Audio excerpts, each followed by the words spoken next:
ವಿದ್ಯಾರ್ಥಿಗಳೇ, ಈಗ ಮಾನವ ವಸತಿಗಳ ಕುರಿತು ಅಧ್ಯಯನ ಮಾಡುವ. ನಿಮ್ಮ ಪಠ್ಯಕ್ರಮದಲ್ಲಿ ಇದು 5ನೇ ಅಧ್ಯಾಯ, ಯೂನಿಟ್ 5. ಈಗಿನ ಪಠ್ಯಕ್ರಮದಂತೆ according to the syllabus of the present year, ಏನು ಕೋವಿಡ್-19 ಸಲುವಾಗಿ ನಿಮ್ಮ ಪಠ್ಯಕ್ರಮದಲ್ಲಿ ಕಡಿತ ಮಾಡಿದಾರಲ್ಲ, ಅದರಲ್ಲಿ unit 4 is not in your syllabus, it is deleted. Due to the COVID-19, the 4th unit, which is concerned to transport of the world, is deleted from your syllabus for this year only. ಈ ವರ್ಷದ ಪಠ್ಯಕ್ರಮದಲ್ಲಿ ಸಾರಿಗೆ ಇಲ್ಲ, ಪ್ರಪಂಚದ ಸಾರಿಗೆ ಅಧ್ಯಯನ ನಿಮಗೆ ಇಲ್ಲ. So let us study about unit 5, human settlements, ಮಾನವ ವಸತಿಗಳು. ನಾವು ಈಗಾಗಲೇ ಕೆಲವೊಂದು ವಿಚಾರ ತಿಳಿದಿದ್ದೇವೆ. ಮಾನವ ಭೂಗೋಳಶಾಸ್ತ್ರ ಅಂದರೆ ಮಾನವನ ಕುರಿತಾದ ಅಧ್ಯಯನ. ಅದರಲ್ಲಿ ಮಾನವರು ಪ್ರಪಂಚದ ಜನಸಂಖ್ಯೆ ಬಗ್ಗೆ ಕಲ್ತಿದ್ದೇವೆ. ಪ್ರಪಂಚದಲ್ಲಿ ಎಲ್ಲೆಲ್ಲಿ ಯಾವ ರೀತಿ ಜನಸಂಖ್ಯೆ ಹಂಚಿಕೆ ಇದೆ, ಜನಸಂಖ್ಯೆಯ ಸಾಂದ್ರತೆ, ಜನಸಂಖ್ಯೆಯ ಬೆಳವಣಿಗೆ, ಇದನ್ನು ನೋಡಿದ್ದೇವೆ. ಹಾಗೆಯೇ ಮಾನವನ ಪ್ರಾಥಮಿಕ ಆರ್ಥಿಕ ಚಟುವಟಿಕೆ, ದ್ವಿತೀಯಕ ಆರ್ಥಿಕ ಚಟುವಟಿಕೆ, ತೃತೀಯಕ ಆರ್ಥಿಕ ಚಟುವಟಿಕೆ, ಚತುರ್ಥಕ ಆರ್ಥಿಕ ಚಟುವಟಿಕೆಯನ್ನು ಕಲ್ತಿದ್ದೇವೆ.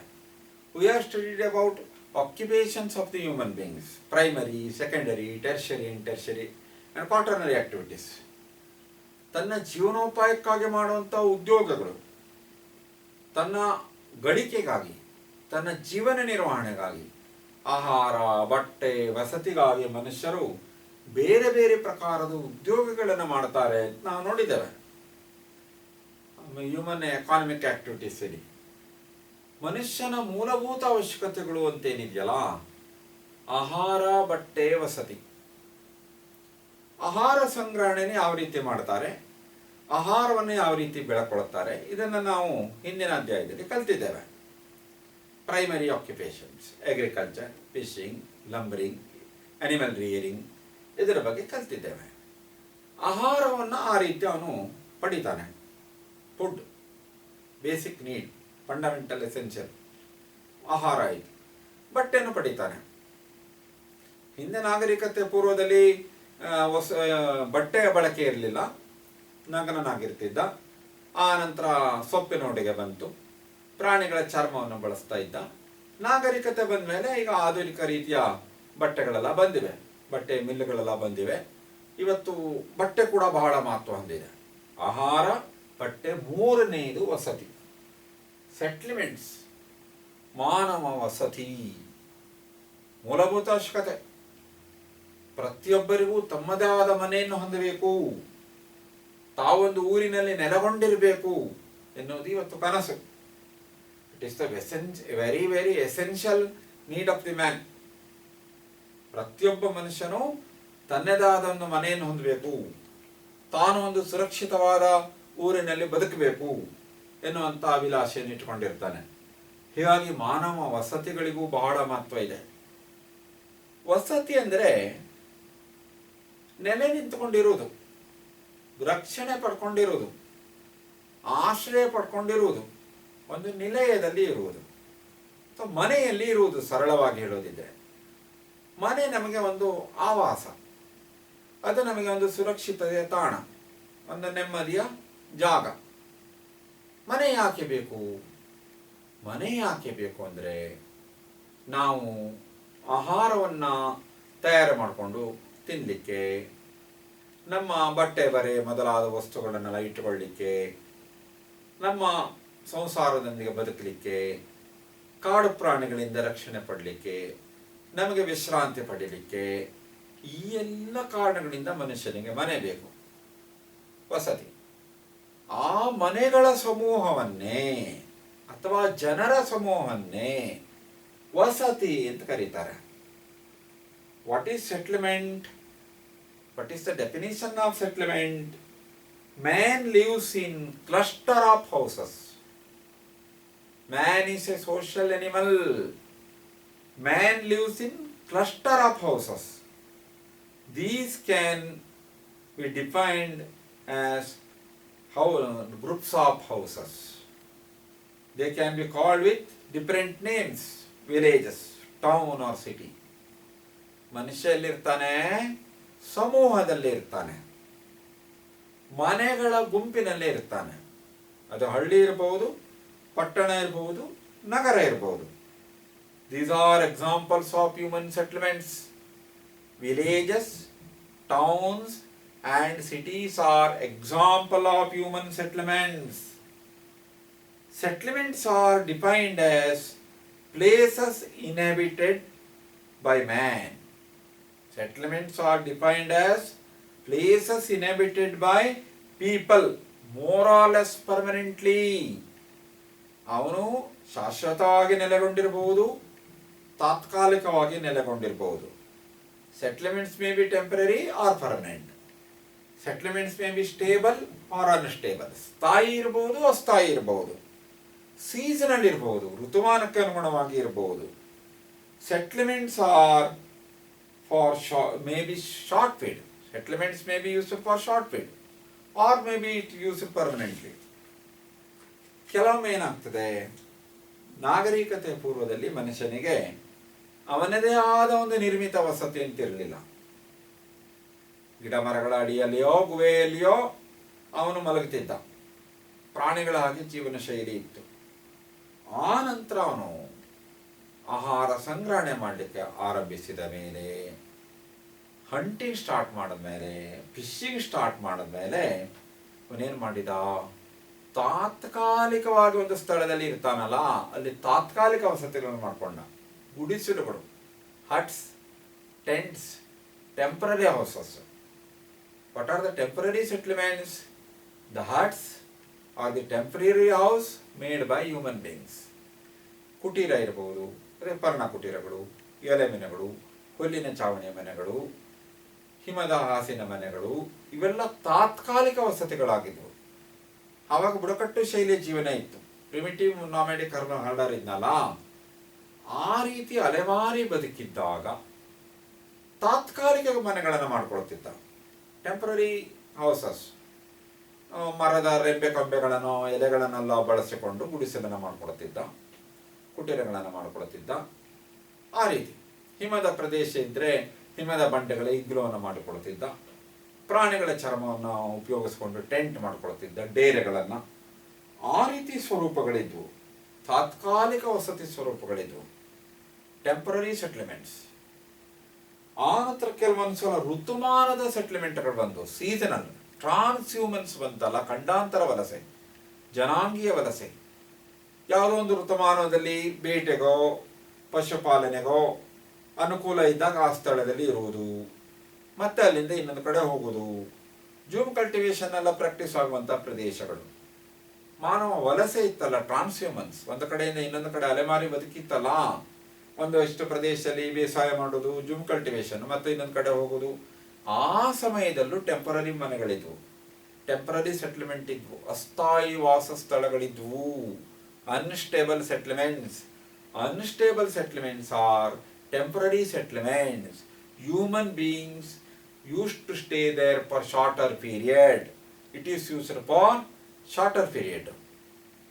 ಒಂದು 3 ತಿಂಗಳವ 6 ತಿಂಗಳವ ಅಲ್ಲಿ ಇರ್ತಾ ಇದ್ರು, ಮತ್ತೆ ಇನ್ನೊಂದು ಕಡೆ ಹೋಗ್ತಾ ಇದ್ರು. ಆ ರೀತಿ ಅಸ್ಥಾಯಿ ವಾಸ ಸ್ಥಳಗಳಿದ್ವು. ಆ ನಂತರ ಕ್ರಮೇಣ ಏನಾಯಿತು, ನಾಗರಿಕತೆ ಬಂದ ಹಾಗೆ, ಕೃಷಿ ಬೆಳೆದ ಹಾಗೆ, ಬೇರೆ ಬೇರೆ ಉದ್ಯೋಗಗಳು ಅಭಿವೃದ್ಧಿ ಆದ ಹಾಗೆ ಮನುಷ್ಯ ಒಂದು ಕಡೆ ನಿಲ್ಲಲಿಕ್ಕೆ ಆರಂಭಿಸಿದ. ಸ್ಥಾಯಿಯಾಗಿ ನಿಂತ, ನೆಲೆ ನಿಂತ ಸ್ಟೇಬಲ್ ಸೆಟಲ್ಮೆಂಟ್ಗಳು ಬಂದವು, ಸ್ಥಿರ ವಸತಿಗಳು, ಸ್ಥಾಯಿ ವಾಸಸ್ಥಾನಗಳು. ಹೀಗಾಗಿ ನಾವು ವಾಸಸ್ಥಳಗಳನ್ನು ಅನ್ಸ್ಟೇಬಲ್, ಅಸ್ಥಾಯಿ ವಾಸಸ್ಥಳಗಳು, ಸ್ಟೇಬಲ್ ಸೆಟಲ್ಮೆಂಟ್, ಸ್ಥಾಯಿ ವಾಸಸ್ಥಳಗಳು ಅಂತೇಳಿ 2 ರೀತಿ ವರ್ಗೀಕರಿಸಬಹುದು. ಆ ರೀತಿ ಸ್ಥಾಯಿ ವಾಸಸ್ಥಳಗಳೇನು ಬಂದವು, ಒಂದೇ ಕಡೆ ನೆಲೆ ನಿಂತ, ಅವನಿಗೆ ಒಂದು ಸ್ಥಿರವಾದ ಉದ್ಯೋಗ ಬಂತು, ಜೀವನೋಪಾಯ ಆಯಿತು. ಆವಾಗ ಸ್ವಲ್ಪ ವಸತಿಯನ್ನು ಇಂಪ್ರೂವೈಸ್ ಮಾಡ್ಕೊಳ್ತಾ ಹೋದ, ವಸತಿಯನ್ನು ಅಭಿವೃದ್ಧಿಪಡಿಸ್ಕೊಳ್ತಾ ಹೋದ. ಇನ್ನು ವಸತಿಯನ್ನು ನಾವು ಸ್ಥೂಲವಾಗಿ ಯಾವ ರೀತಿ ವರ್ಗೀಕರಿಸ್ಬೋದು, ಹ್ಯಾಮ್ಲೆಟ್ಸ್, ಕೊಪ್ಪಲಗಳು, ಚಿಕ್ಕ ಚಿಕ್ಕ ವಸತಿಗಳು, 1-2 ಮನೆ ಹ್ಯಾಮ್ಲೆಟ್ಗಳು. ವಿಲೇಜಸ್, ಹಳ್ಳಿಗಳು, ಪ್ರಾಥಮಿಕ ಆರ್ಥಿಕ ಚಟುವಟಿಕೆಯನ್ನೇ ಹೊಂದಿರುವಂಥ ಹಳ್ಳಿಗಳು. ಆ ನಂತರ ಅರ್ಬನ್ ಎಗ್ಲಮರೇಷನ್, ಪಟ್ಟಣಗಳು. ಮಹಾನಗರಗಳು ಅವು ಸೆಮಿ ಕ್ಲಸ್ಟರ್ಡ್ ಸೆಟ್ಲ್ಮೆಂಟ್ಗಳು. ಆ ರೀತಿ ನಾವು ಬೇರೆ ಬೇರೆ ರೀತಿಯಲ್ಲಿ ವರ್ಗೀಕರಿಸ್ಬೋದು. ವಸತಿಯನ್ನು ನಾವು ಬೇಸಿಕಲಿ ಹ್ಯಾಮ್ಲೆಟ್ ಅಂದರೆ ಕೊಪ್ಪಲು, ಒಂದೋ ಎರಡೋ ಮೂರೋ ಮನೆಗಳಿರುವಂಥ ಹ್ಯಾಮ್ಲೆಟ್ ಸ್ವರೂಪ ಇರ್ಬೋದು, ಕೊಪ್ಪಲಿನ ಸ್ವರೂಪ ಇರ್ಬೋದು, ಹಳ್ಳಿಗಳ ಸ್ವರೂಪ ಇರ್ಬೋದು. ಗ್ರಾಮೀಣ ಪ್ರದೇಶಗಳು ರೂರಲ್ ಸೆಟ್ಲ್ಮೆಂಟು ಕೃಷಿ, ಮೀನುಗಾರಿಕೆ, ಗಣಿಗಾರಿಕೆ, ಅರಣ್ಯಗಾರಿಕೆ ಇಂಥ ಪ್ರಾಥಮಿಕ ಆರ್ಥಿಕ ಚಟುವಟಿಕೆಗಳನ್ನು ಅವಲಂಬಿಸಿದ ಹಳ್ಳಿಗಳು. ಮೊದಲಿಗೆ ಬಂದಿದ್ದು ಹ್ಯಾಮ್ಲೆಟ್ಗಳು. ನಾಗರಿಕತೆ ಪೂರ್ವದಲ್ಲಿ ವಸತಿ ಇಲ್ಲ, ಅಲೆಮಾರಿ ಬದುಕಿನಲ್ಲಿ. ಕೊನೆಗೆ ತಾತ್ಕಾಲಿಕ ವಸತಿ ಬಂತು, ಅನ್ಸ್ಟೇಬಲ್ ಸೆಟ್ಲ್ಮೆಂಟು. ಸ್ಟೇಬಲ್ ಬಂದ ಮೇಲೂ first hamlet, then villages, after that towns and cities. ವಸತಿಯ ವಿಕಸನ ಆಗಿದ್ದ ಹಾಗೆ ಅಸ್ಥಾಯಿ ವಾಸಸ್ಥಳ, ಸ್ಥಾಯಿಯಲ್ಲಿ ಹ್ಯಾಮ್ಲೆಟ್ಗಳು, ವಿಲೇಜ್ಗಳು, ಟೌನ್ಗಳು, ಸಿಟಿಗಳು, ಮೆಟ್ರೋಪಾಲಿಟನ್ ಸಿಟಿಗಳು, ಆ ರೀತಿ ವಸತಿಗಳಲ್ಲಿ ವಿಕಸನ ಹೊಂದುತ್ತಾ ಹೋಗಿದೆ. ಮೊದಲಿಗೆ ಅರಣ್ಯದಲ್ಲಿ ವಸತಿ, ಅರಣ್ಯದ ಅಂಚಿನಲ್ಲಿ ವಸತಿ, ಹಳ್ಳಿಗಳು, ನಗರಗಳು, ಆ ರೀತಿ ಬೆಳವಣಿಗೆ ಆಗ್ತಾ ಹೋಗಿದೆ. ಇಂಡಿಯಾ ಮತ್ತು ಚೈನಾದ ಕೆಲವೊಂದು ದೇಶಗಳಲ್ಲಿ, ಇಂಡಿಯಾ ಮತ್ತು ಚೈನಾದಂಥ ಕೆಲವೊಂದು ದೇಶಗಳಲ್ಲಿ ಹೇಗಿದೆ ಅಂದರೆ, some villages are larger then the towns of the western countries. ಕೆಲವೊಂದು ಹಳ್ಳಿಗಳೇ ದೊಡ್ಡ ದೊಡ್ಡ ಹಳ್ಳಿಗಳಿವೆ.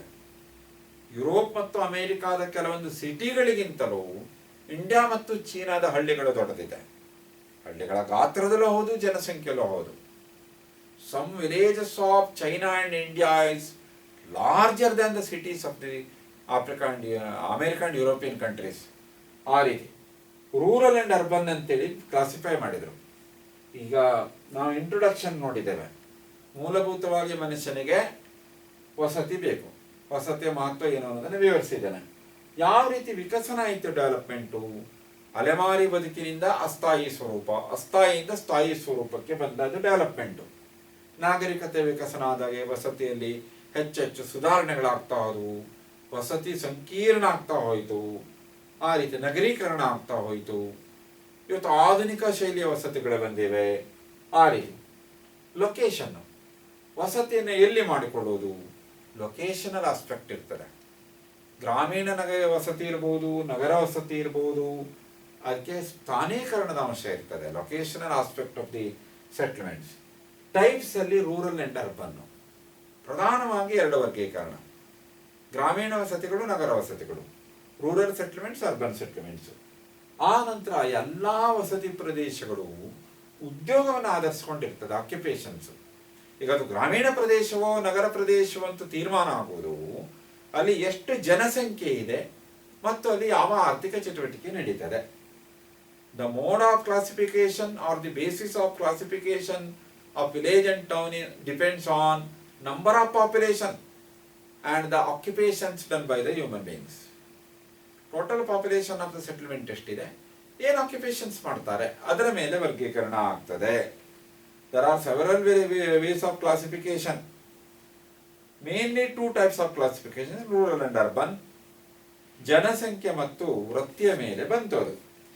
ಇನ್ನು ಏಕರೂಪದ ವಸತಿ ಅನ್ನೋದಿಲ್ಲ. ಕೆಲವೊಂದು ಕೊಪ್ಪಲು ಶೈಲಿಯಲ್ಲಿ ಇರ್ತದೆ, ಸಣ್ಣ ಸಣ್ಣ ಹಳ್ಳಿಗಳಿರ್ತವೆ, ದೊಡ್ಡ ಗ್ರಾಮಗಳಿರ್ತವೆ, ಚಿಕ್ಕ ಪುಟ್ಟ ಪಟ್ಟಣಗಳಿರ್ತವೆ, ಮಹಾನಗರಗಳಿರ್ತವೆ. ವೇರಿಯಸ್ ಟೈಪ್ಸ್ ಆಫ್ ಸೆಟ್ಲ್ಮೆಂಟ್ ಅನ್ನು ನಾವು ನೋಡ್ತೇವೆ. ಯೂಸಲಿ ರೂರಲ್ ಏರಿಯಾ ಅಂದರೆ primary occupations. In rural area the main occupation is primary. The activities done by human beings is primary activities like agriculture, lumbering, fishing, mining, food rearing.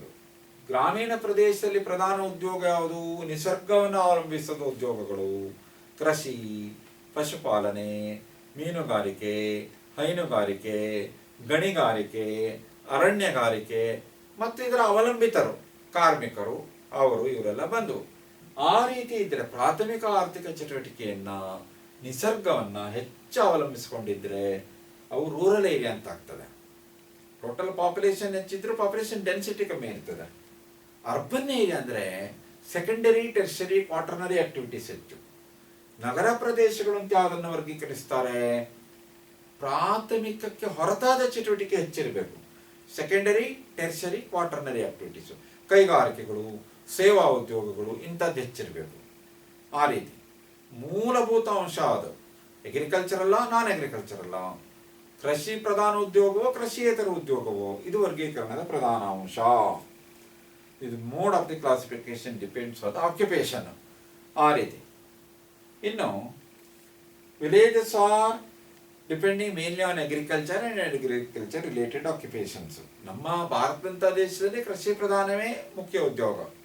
ನಮ್ಮಲ್ಲಿ 5 ಲಕ್ಷ ಹಳ್ಳಿಗಳಿವೆ, ಬಹುತೇಕ ಕೃಷಿ ಆಧಾರಿತ ಉದ್ಯೋಗ ಹಳ್ಳಿಗಳು.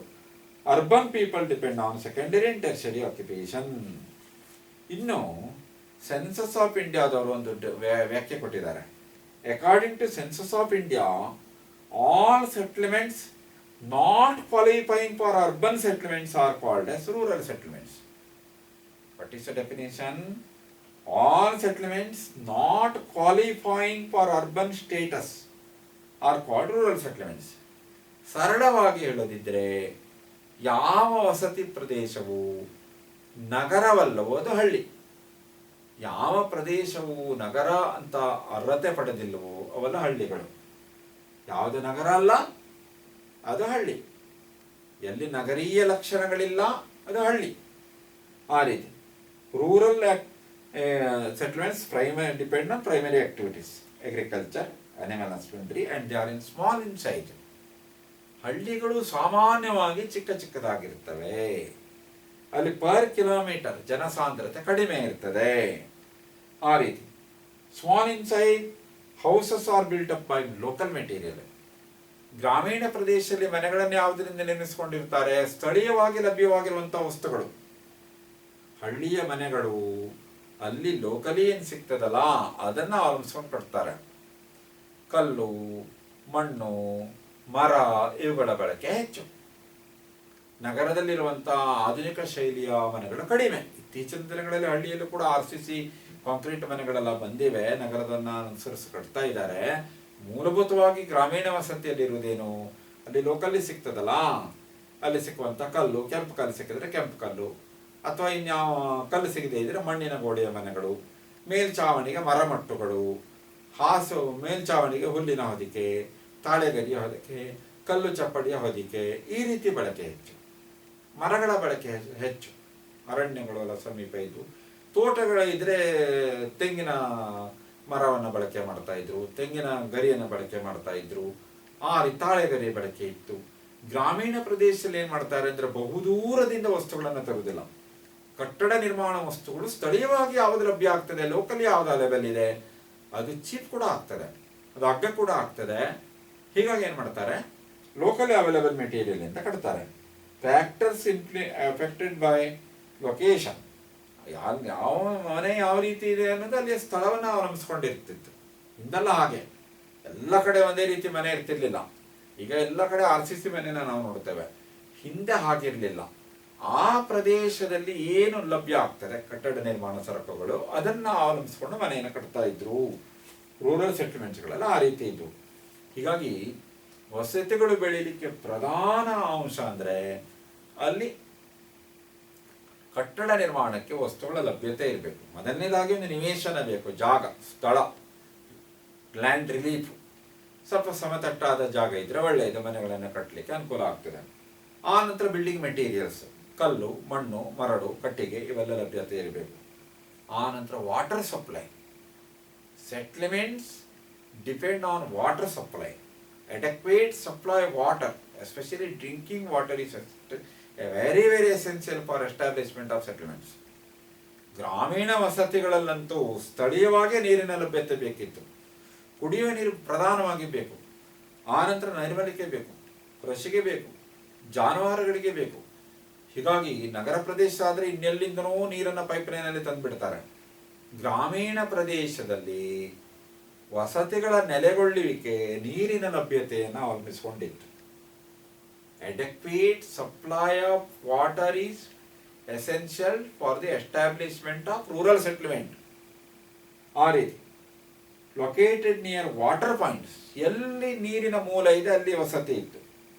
ರಿವರ್ಸ್, ಲೇಕ್ಸ್, ಸ್ಪ್ರಿಂಗ್ಸ್ ಈ ಜಾಗದಲ್ಲಿ ಎಲ್ಲಿ ಕೆರೆ ಇದೆ, ಸರೋವರ ಇದೆ, ಬಾವಿ ಇದೆ, ಜಲಾಶಯ ಇದೆ, ನದಿ ಇದೆ, ಅಲ್ಲಿ ಹಳ್ಳಿಗಳು ನೆಲೆಗೊಂಡಿವೆ. ನೀರಿನ ಲಭ್ಯತೆ ಕೃಷಿಗೆ ಬೇಕು, ದೈನಂದಿನ ಗೃಹ ಬಳಕೆಗೆ ಬೇಕು, ಜಾನುವಾರುಗಳಿಗೆ ಬೇಕು. ಹೀಗಾಗಿ ನೀರಿನ ಲಭ್ಯತೆ ಬಹಳ ಪ್ರಧಾನ. Adequate supply of water.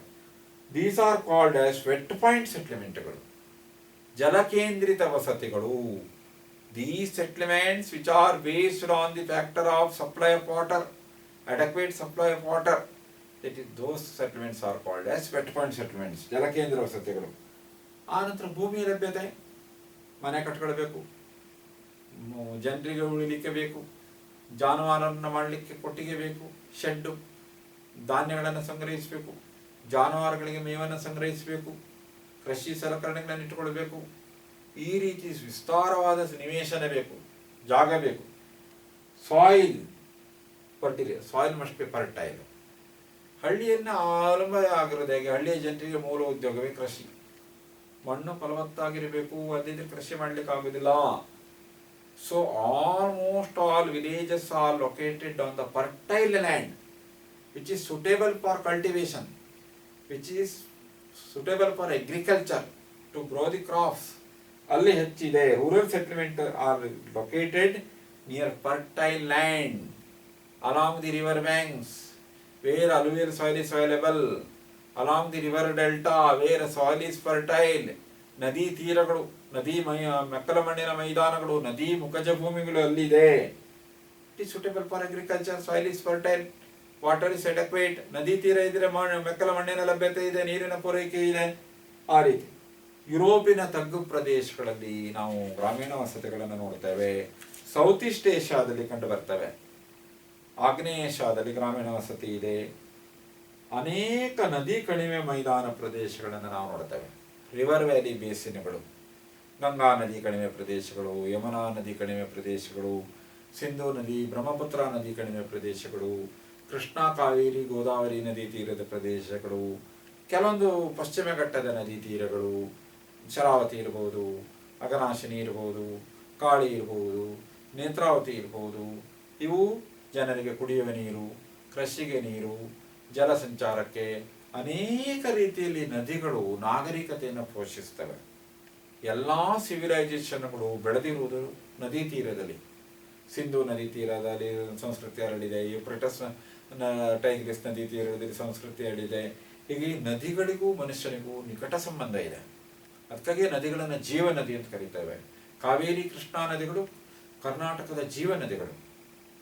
ಹೀಗಾಗಿ ನದಿಗಳಿಗೆ ಮೊದಲಿನಿಂದಲೂ ಗೌರವವನ್ನು ನಾವು ಮನುಷ್ಯರು ಸಲ್ಲಿಸ್ತಾ ಬಂದಿದ್ದಾನೆ. ನದಿಗಳನ್ನು ಅದು ದೇವತೆಯಂತೆ ಭಾವಿಸ್ತಾರೆ. ಹೀಗಾಗಿ ನದಿಯ ನೀರಿನಿಂದ ಮನುಷ್ಯರು ಅಷ್ಟು ಉಪಕೃತರು. ನದಿಗೆ ಅಷ್ಟು ಮಹತ್ವ ಇದೆ. ಅವನಿಗೆ ಕುಡಿಯಲಿಕ್ಕೆ, ಕೃಷಿಗೆ, ಜಾನುವಾರುಗಳಿಗೆ, ಸಾಗಾಟಕ್ಕೆ ಎಲ್ಲ ನೀರು ಬಳಕೆ ಆಗೋದ್ರಿಂದ ನದಿಗಳನ್ನು ನಾವು ಸಾಮಾನ್ಯವಾದ ನೀರಿನ ಮೂಲ ಅಂತ ಹೇಳಿದರೆ ಇದನ್ನು ತೀರ್ಥಕ್ಷೇತ್ರ ಅಂತೇಳಿ ಭಾವಿಸ್ತೇವೆ. ಹೀಗಾಗಿ ನದಿ ತೀರಗಳಲ್ಲಿ, ನದಿಯ ಫಲವತ್ತಾದ ಮೆಕ್ಕಲಮಣ್ಣಿನ ಮೈದಾನಗಳಲ್ಲಿ ಅನೇಕ ಹಳ್ಳಿಗಳನ್ನು ನಾವು ನೋಡ್ತೇವೆ. ಕರಾವಳಿ ತೀರಗಳು, ಸಮುದ್ರ ತೀರಗಳು, ಮೀನುಗಾರಿಕೆಗೆ ಆಸ್ಪದ ಇರ್ತದೆ, ನೌಕಾಯಾನಕ್ಕೆ ಆಸ್ಪದ ಇರ್ತವೆ. ಇವೆಲ್ಲ ವೆಟ್ ಪಾಯಿಂಟ್ ಸೆಟ್ಲ್ಮೆಂಟ್ಗಳು. All these are humid point settlements. ಆ ರೀತಿ ಅಪ್ಲ್ಯಾಂಡ್ ಲೊಕೇಶನ್. ಕೆಲವೊಂದು ವಸತಿಗಳು ಎತ್ತರವಾದ ಪ್ರದೇಶದಲ್ಲಿ, ಅಪ್ಲ್ಯಾಂಡ್, ಉನ್ನತವಾದ ಬೆಟ್ಟ ಗುಡ್ಡಗಳ ಮೇಲೆ. ಯಾಕೆ ಅಂದರೆ ಶತ್ರುಗಳಿಂದ ರಕ್ಷಣೆ ಪಡೀಲಿಕ್ಕೆ. ಗುಡ್ಡ ಬೆಟ್ಟಗಳ ಮೇಲೆ ಇದ್ದರೆ ಶತ್ರುಗಳು ಸುಲಭವಾಗಿ ದಾಳಿ ಮಾಡಲಿಕ್ಕೆ ಆಗುವುದಿಲ್ಲ. ಹೀಗಾಗಿ ಗುಡ್ಡ ಬೆಟ್ಟಗಳ ಮೇಲೆ ಒಂದಿಷ್ಟು ವಸತಿಗಳಿವೆ. ಅಲ್ಲಿ ಕೋಟೆಯನ್ನು ಕಟ್ಟಿಕೊಳ್ತಿದ್ರು, ಫೋರ್ಟ್ಸ್, ಕಲ್ಲಿನ ಕೋಟೆಯನ್ನು. ರಾಜ ಮಹಾರಾಜರ ಕಾಲದಲ್ಲಿ ಅಂಥದ್ದು ಹೆಚ್ಚಿತ್ತು. ಹೀಗಾಗಿ ಎಷ್ಟೋ ಪ್ರದೇಶಗಳು ಕೋಟೆ ನಾಡುಗಳು ಅಂತ ಅನಿಸ್ಕೊಂಡಿವೆ. ಚಿತ್ರದುರ್ಗ ಇರ್ಬೋದು, ಅನೇಕ ಪ್ರದೇಶಗಳಲ್ಲಿ ಉನ್ನತವಾದ ಗುಡ್ಡ ಬೆಟ್ಟಗಳ ಮೇಲೆ ವಾಸ ಮಾಡ್ತಾ ಇದ್ರು. ಶತ್ರುವಿನ ರಕ್ಷಣೆಗಾಗಿ ಕೋಟೆಗಳನ್ನು ಕಟ್ಟಿಕೊಡ್ತಾ ಇದ್ರು. ಆ ರೀತಿ ಇನ್ ಫ್ಲಡ್ ಪ್ಲೇನ್ಸ್, ಮತ್ತು ಕೆಳ ಪ್ರದೇಶದಲ್ಲಿ, ತಗ್ಗಾದ ಪ್ರದೇಶದಲ್ಲಿ ಪ್ರವಾಹ ಬರೋ ಸಾಧ್ಯತೆ ಇರ್ತದೆ. In flood plains, marshy lands, people have built settlements on higher areas for the sake of protection. ಶತ್ರುವಿನ ರಕ್ಷಣೆ, ಪ್ರವಾಹಗಳಿಂದ ರಕ್ಷಣೆ. ಆ ರೀತಿ ಟ್ರಾಪಿಕಲ್ ಕಂಟ್ರಿಯಲ್ಲಿ ಇದನ್ನು ಕಂಡು ಬರ್ತದೆ. ಇನ್ನು houses are built on stilts. ಕೆಲವೊಂದು ಮಾರ್ಷಿ ಲ್ಯಾಂಡ್ ಇರ್ತದೆ, ಜೌಗು ಪ್ರದೇಶ, swampy land. Always land is wet. ಅದು ವಾಸಕ್ಕೆ ಯೋಗ್ಯವಾಗಿರುವುದಿಲ್ಲ. Also to protect from the floods. ಅಲ್ಲೇನು ಮಾಡ್ತಾರೆ, ಮರದ ಸ್ಟಿಲ್ಟ್ಗಳ ಮೇಲೆ ಮನೆಯನ್ನು ಮಾಡ್ಕೊಳ್ತಾರೆ. These are called as dry point settlements. ಒಣ ವಸತಿಗಳು, ಒಣ ಕೇಂದ್ರ ವಸತಿಗಳು ಅಂತ ಕರೀತಾರೆ, ಡ್ರೈ ಪಾಯಿಂಟ್ ಸೆಟಲ್ಮೆಂಟ್ಗಳು. ಆ ನಂತರ ಬಿಲ್ಡಿಂಗ್ ಮೆಟೀರಿಯಲ್ಸ್. ಎಲ್ಲಿ ವಸತಿ ನಿರ್ಮಾಣ ಆಗಬೇಕು, ವಸತಿ ಅಭಿವೃದ್ಧಿ ಅಂತ ಹೋಗ್ಬೇಕು ಅಂದರೆ ಕಟ್ಟಡ ನಿರ್ಮಾಣ ಸರಕುಗಳ ಪೂರೈಕೆ ಇರಬೇಕು. Houses are constructed with available materials like mud, wood, stone which are common building materials. ವಸತಿ ನಿರ್ಮಾಣ ಆಗಬೇಕು ಅಂದರೆ ಕಲ್ಲು, ಮಣ್ಣು, ಮರಳು, ಮರಮಟ್ಟು ಇವುಗಳ ಪೂರೈಕೆ ಇರಬೇಕು. ಅಲ್ಲದೇ ಇದ್ರೆ ವಸತಿಗಳು ನಿರ್ಮಾಣ ಆಗುವುದಿಲ್ಲ. ಇವತ್ತು ನಾವು ಅನೇಕ ನಗರಗಳು ಕೂಡ ಸರಕುಗಳ ಪೂರೈಕೆ ಮೇಲೆ ವಸತಿ ಅಭಿವೃದ್ಧಿ ಅನ್ನೋದನ್ನು ನೋಡುತ್ತೇವೆ. ಎಲ್ಲಿ ನಿರಂತರವಾಗಿ ಕಟ್ಟಡ ವಸ್ತುಗಳು ಸಿಗ್ತವೋ ಅಲ್ಲಿ ನಗರಗಳು ಬೇಗ ಬೆಳೀತವೆ. ಡಿಫೆನ್ಸ್, ರಕ್ಷಣೆ. ಮಾನವನಿಗೆ ರಕ್ಷಣೆ ಬೇಕಲ್ಲ, ಶತ್ರುಗಳಿಂದ ರಕ್ಷಣೆ ಬೇಕು, ವನ್ಯಪ್ರಾಣಿಗಳಿಂದ ರಕ್ಷಣೆ ಬೇಕು. ಕೆಲವೊಂದು ರಕ್ಷಣಾತ್ಮಕ ವಸತಿಗಳಿದ್ವು, ಡಿಫೆನ್ಸ್ ಸೆಟ್ಲ್ಮೆಂಟ್ಗಳು. Due to political instability and hostility, villages are built on hills and islands. ಗುಡ್ಡ ಬೆಟ್ಟಗಳ ಮೇಲೆ, ದ್ವೀಪಗಳ ಮೇಲೆ ವಸತಿಗಳನ್ನು ನಾವು ನೋಡ್ತೇವೆ. ನೈಜೀರಿಯಾ ಅಪ್ಸ್ಟ್ಯಾಂಡಿಂಗ್ ಇನ್ಸಲ್ಬರ್ಜರ್ಸ್ ಅಂತ ಕರೀತಾರೆ, ಶಿಲಾದ್ವೀಪಗಳು. ವಿಸ್ತಾರವಾದ ಮೈದಾನ ಇರ್ತದೆ, ಮಧ್ಯದಲ್ಲಿ ಒಂದು ದೊಡ್ಡ ಶಿಲಾ ಪ್ರದೇಶ ಇರ್ತದೆ, ಇನ್ಸಲ್ಬರ್ಜ್. ಆ ಶಿಲಾದ್ವೀಪಗಳಲ್ಲಿ ಅಲ್ಲಿ ವಸತಿಗಳು ನೆಲೆಗೊಂಡಿವೆ. These are good for defence. These are called as defence sites. ಇಂಡಿಯಾದಲ್ಲೂ ಕಂಡು ಬರ್ತದೆ ಅಂತದ್ದು. ಕೋಟೆಯ ನಾಡುಗಳು ಅಂತ ಕರೀತಾವಲ್ಲ, ಗುಡ್ಡ ಬೆಟ್ಟದ ಉನ್ನತ ಪ್ರದೇಶ ಮೇಲೆ ಕೋಟೆಯನ್ನು ಕಟ್ಟಿಕೊಂಡು ವಸತಿಯನ್ನು ನಿರ್ಮಿಸಿಕೊಳ್ಳುವುದು. ಈ ರೀತಿ ವಸತಿಯ ನಿರ್ಮಾಣದಲ್ಲಿ ಅಥವಾ ವಸತಿಯ ನೆಲೆಗೊಳ್ಳುವಿಕೆಯಲ್ಲಿ ಅನೇಕ ಭೌಗೋಳಿಕ ಸನ್ನಿವೇಶಗಳು ಮಹತ್ವವನ್ನು ಹೊಂದಿರ್ತವೆ. ಅದನ್ನು ಅವಲಂಬಿಸಿಕೊಂಡು ವಸತಿಗಳು ಬೆಳೀತಾ ಹೋಗ್ತವೆ. ಇನ್ನು ವಸತಿಯ ಪ್ರಕಾರಗಳು, ಅವುಗಳ ಸ್ವರೂಪ, ಆಕಾರ, ಅವುಗಳ ಕಾರ್ಯವನ್ನು ಮುಂದಿನ ತರಗತಿಯಲ್ಲಿ ಕಲಿಯುವ. Thank you.